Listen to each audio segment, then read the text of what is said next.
Hey everybody, welcome to episode 8. I am so excited for this episode. I am able to bring Amina Metwali, the makeup guru that's been doing our makeup behind the scenes for the last 7 episodes, and here she is today. We finally convinced her that it's time for her to be sharing her story. But before we get into the interview, if this is the first time you are watching #Strong, I want to welcome you to our journey. Strong is all about sharing stories to connect women of all age groups from all over the world. And our main mission, our journey, is to empower the youth.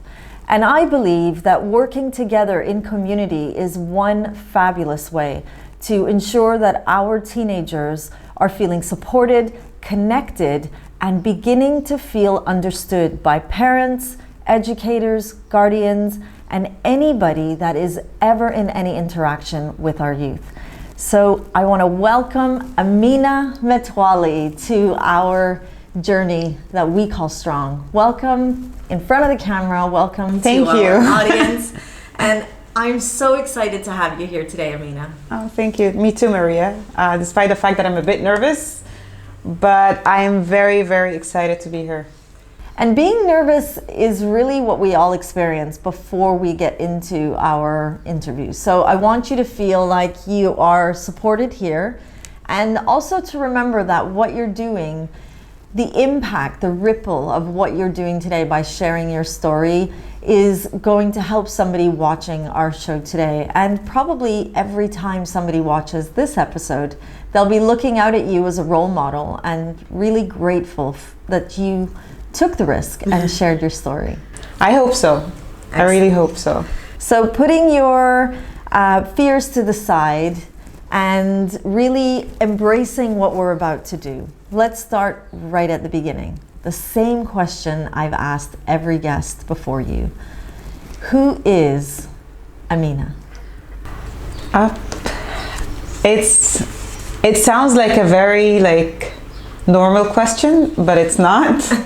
You get to stop and think about it. I'm just who I am. I'm a sister, daughter, niece, an auntie, and a makeup artist, ex-corporate person. That's basically who I am. Those are all the roles that you play. But yeah. And there's so many, and that's what this is about. It's about normalizing that. There's a teenager out there that thinks she has to be one thing, but in reality, we all play different roles, and we all have these different experiences in those roles that we play. This is absolutely true. So I can be a child at times. I sometimes have to be a grown woman, even around grown people, just to come across as a very strong person. Doesn't show emotions at a certain point, especially at work at times. Everyone in life, they go through ups and downs, and not everyone is supposed to be in their circle or to be exposed to what they're going through. Of course, of course. So I'm a mix of everything, like everyone. Of course. And that's it. We're a mixture of all of our experiences, and we're different things to different people. Absolutely. Who would you say, of all the roles that you play, who would you say that you feel most comfortable being? The friend and the auntie and the sister, because that's who I really am. Okay. I don't have to be strong sometimes. I have to be strong, like being an auntie, being a sister and all, but they actually know who I am. I don't have to place the manager's hat or the makeup artist hat or anything like that. It feels natural. Yeah. It's you in your natural state. Yes. Which is excellent, because it brings me to my next question. A typical day for you, just an average day, if we were to follow you on that day, what would that look like? Currently, after becoming a makeup artist, and because I tell people this is my retirement plan, being a makeup artist. Okay. It's something that I love.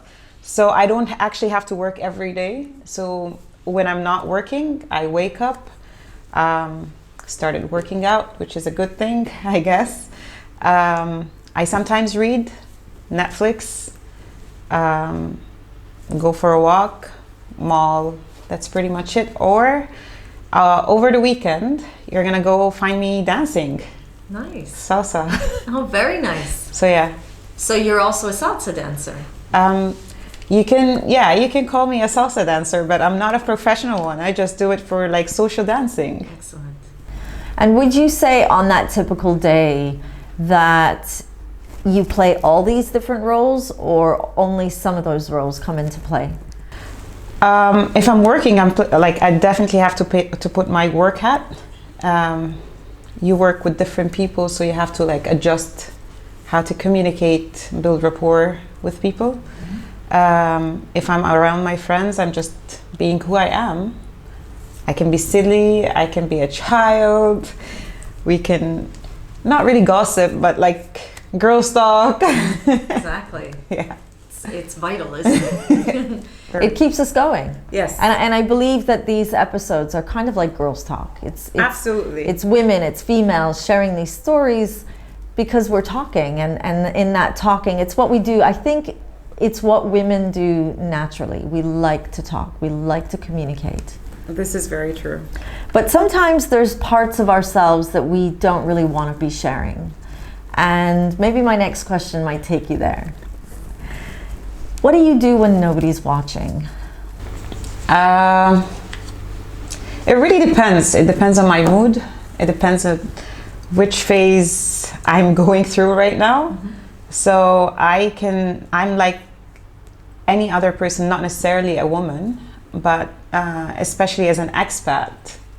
A lot of people go through homesickness at times. And I didn't really feel that way for the past year and a half.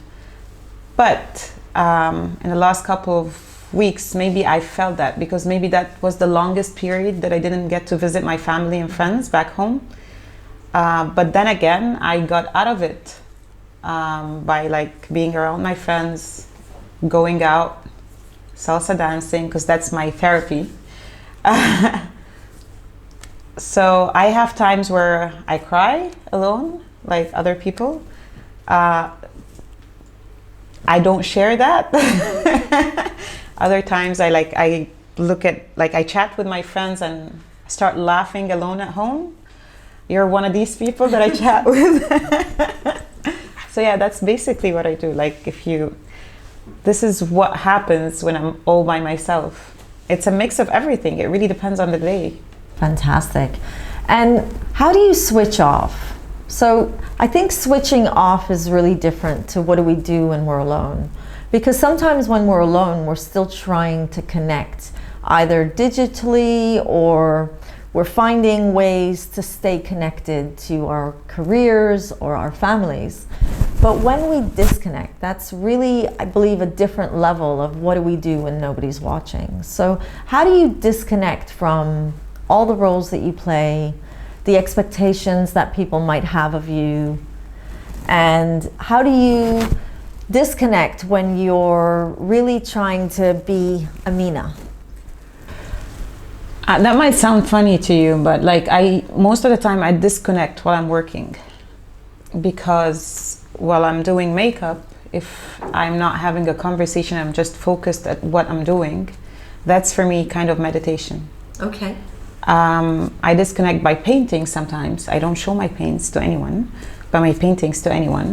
but I sometimes do that. I love going to the beach, listening to music, and I stay away from my phone sometimes. I mean, it's very hard these days, especially if you live alone, to stay disconnected, because that's the first thing that you like get yourself busy with.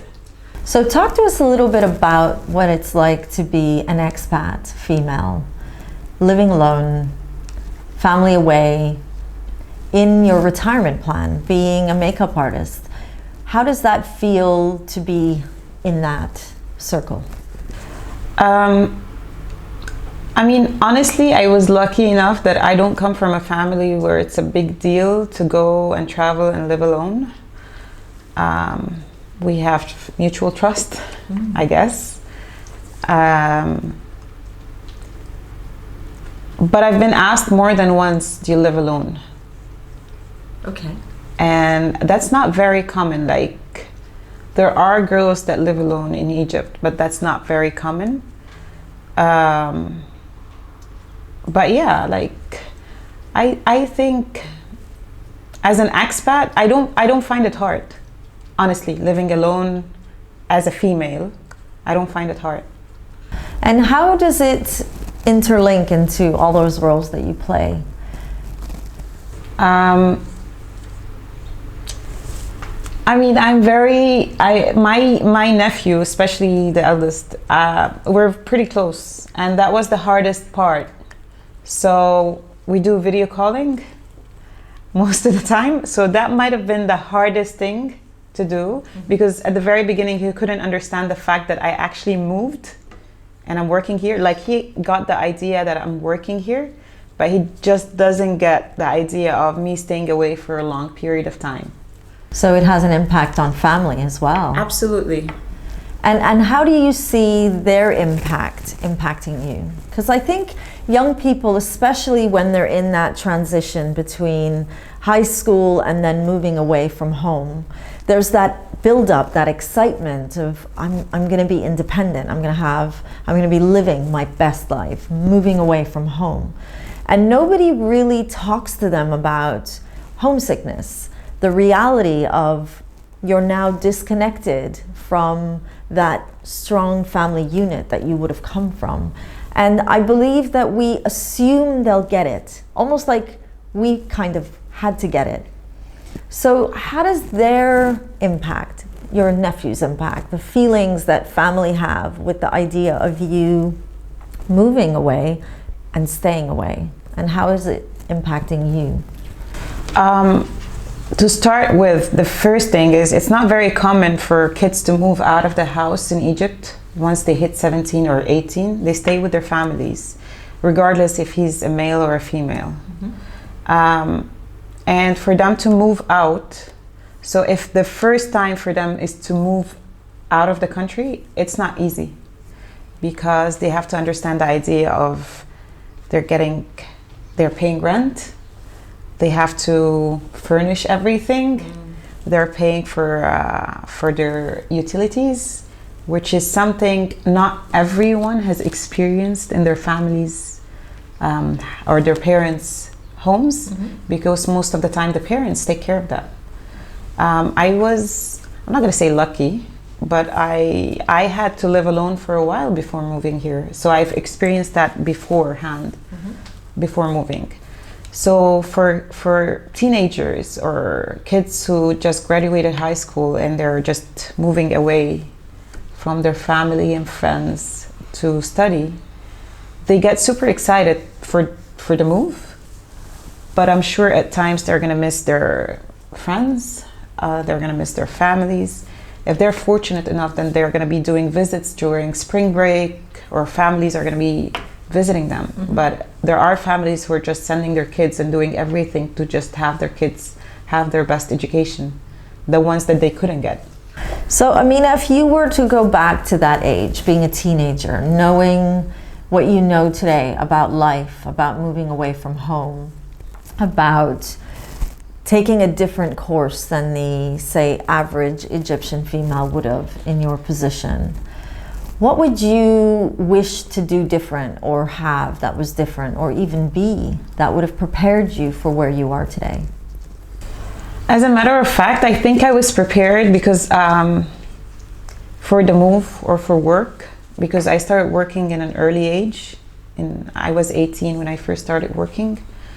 And that was, I just had a challenge and I just wanted to work. Not because I needed to work, I just thought it's cool to work. And it wasn't very common in Egypt for like teenagers to work. But what I would have done differently is, I've always been around my parents, but I probably would have spent more time with them. Okay. because as teenagers we tried to disconnect a bit to be the cool kids. But I still didn't have that because my mom was almost my best friend. Like, we were pretty close.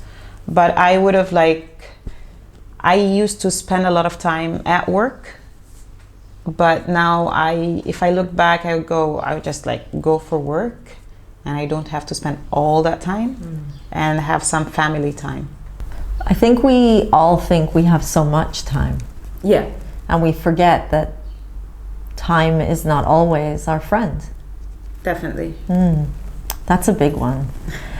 Tell me about some of your biggest challenges in life. What would you say? Because young people don't hear this enough. The youth don't hear about challenges. We're almost afraid to let them know that life can be a little bit challenging because we don't want to scare them, or they're too young to hear about these challenges. But I believe that we're not preparing them. We're not enabling them to handle with resilience. We're just assuming that one day they'll get it. And it's important to have these conversations. So looking back at your life this far, what would you say would have been some of the challenges that you faced that made you who you are today? That's a big question. Well, one of the basic challenges is that if you're on your own, is that you have to understand that you're gonna face ups and downs, and to maintain a lifestyle that you're used to is not easy. I mean, if your parents are not there to support it, not everyone is fortunate enough with their parents to just be there and catch you when you're about to fall. Maybe they lost their parents, maybe they're not financially fortunate enough. But these are one of the challenges, is for you to maintain everything. I'm trying to put it into words. It's okay. You're doing great. You're doing Thank great. you. But yeah, it's just that it's not always rainbows and butterflies, you know? It isn't. It really isn't. And that's what people need to understand. I can be in front of you showing that it's always rainbows and butterflies, but it's not always like that. And do you find that social media today enables that false perception of what people's lives really are like? Absolutely. It's the worst thing. It's the worst thing. I sit around people, and some of the things that they actually talk about is that, look at her body. I can't believe that she has 3 kids with that great figure, and I just can't do it. What do I need to do? Look at her bag. I need this bag. Are we poor?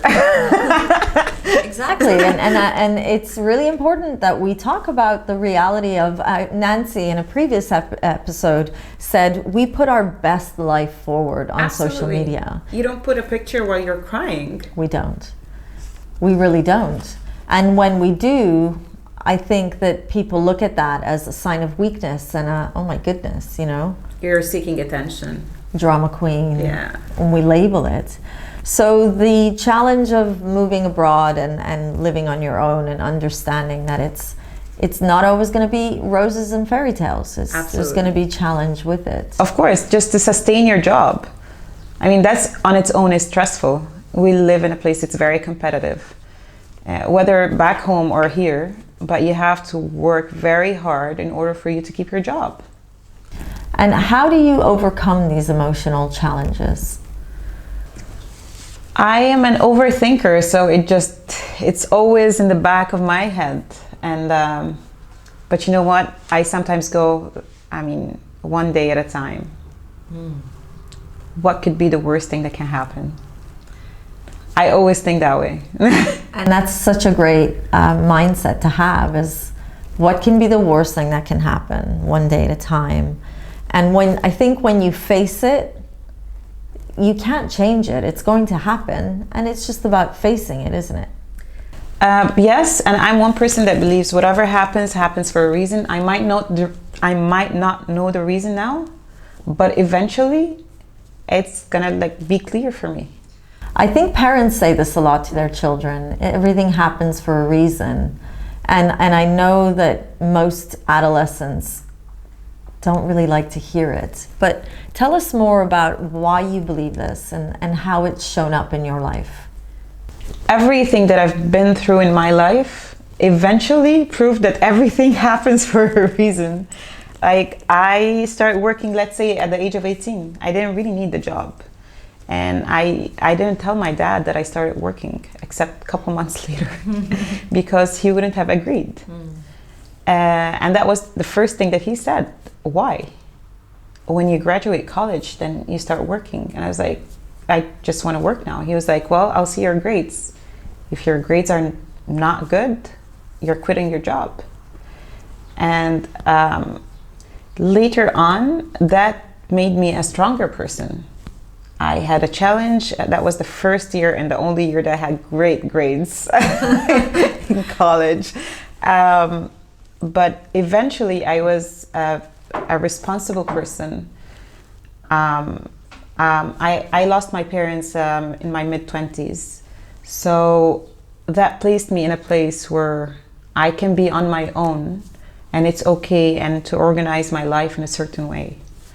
So everything happens for a reason. I was supposed to fly on a business trip, but it got canceled. But guess what? With everything that's happening in Europe right now, it wasn't right for me to travel.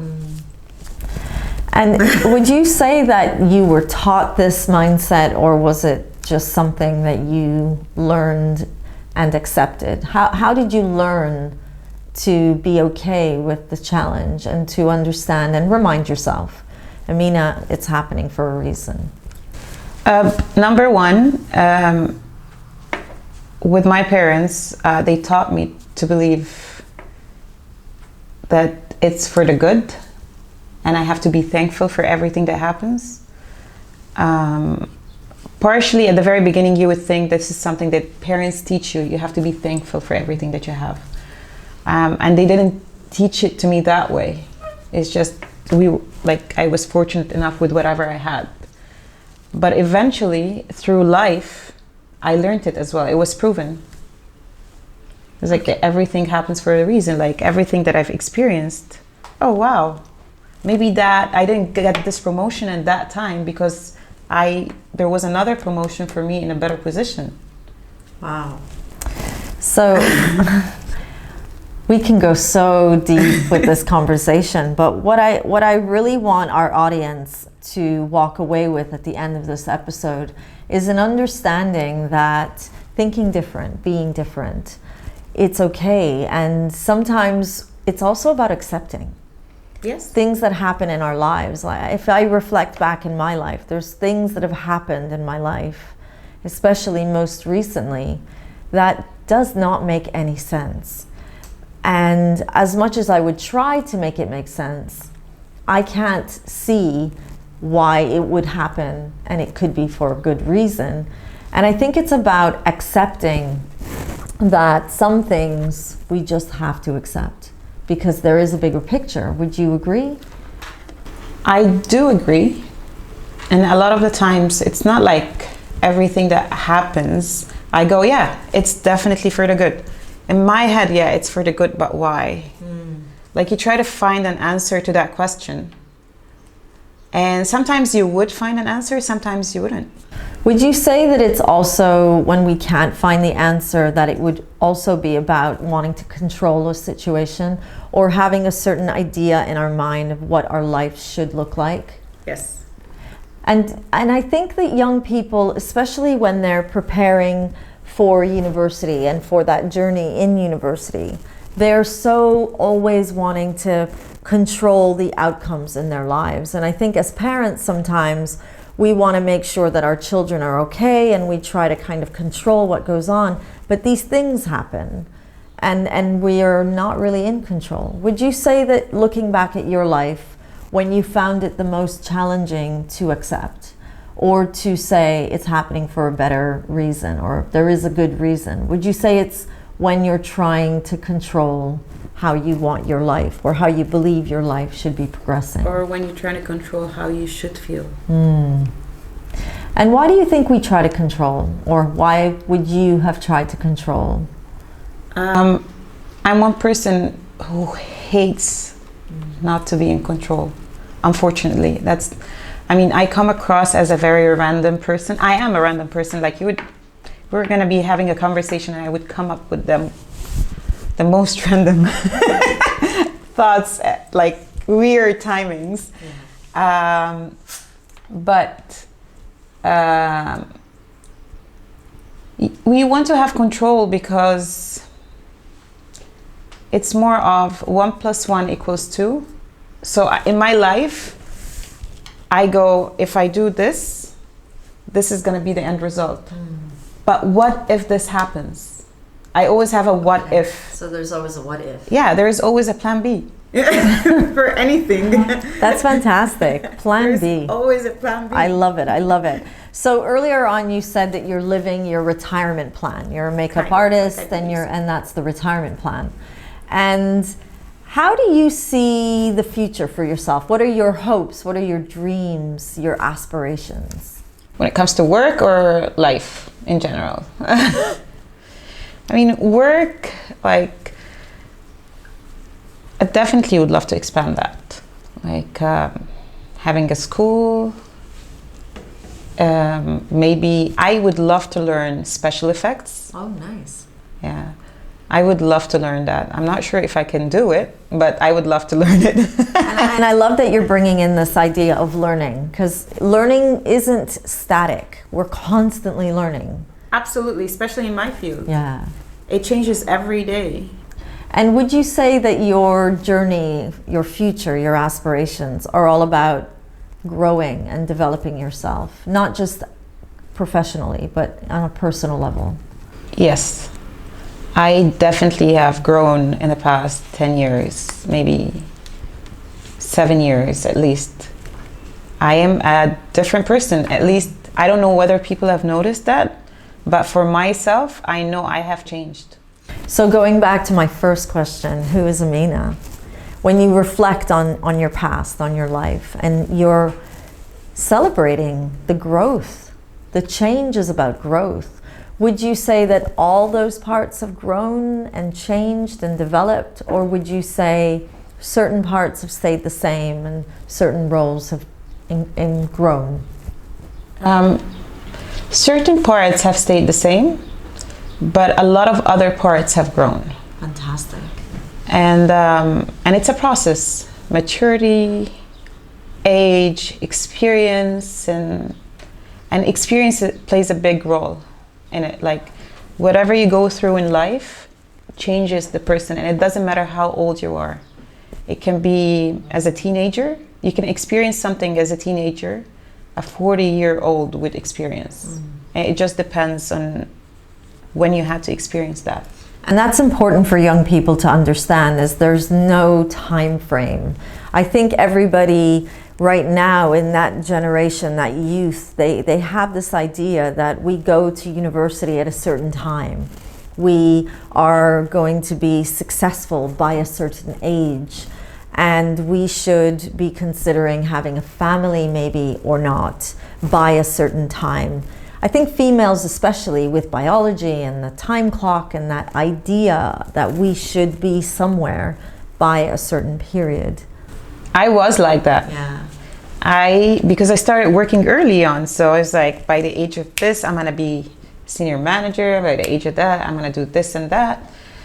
And I worked in corporate since 2003 till the end of 2013, and then I got back for about a couple of years more. I can't remember how many years now. It's a lot. Like I would say like at least 11, 13 years. And you assume that you would be somewhere by a certain time? Yes. And I guess I reached a point in my life, I was like, why? I mean, I used to work for 14, 16 hours a day, and I was like, but why? And then what happens when I reach this? What happens? Where's my life? Okay. So I decided to enjoy life more. Like I wanted to have fun more. Like And some people can look at me and they go, "Oh, loser." Others can look at me and they go, "Oh, wow." And honestly, I don't care. I love that. Which brings us right to the end of our time together. Actually, I have two last questions. Sure. So my first one is, who's your female role model? Who do you look up to, whether you know her or you don't? Who is your person that you think, I really appreciate the learning that this woman is bringing to my life?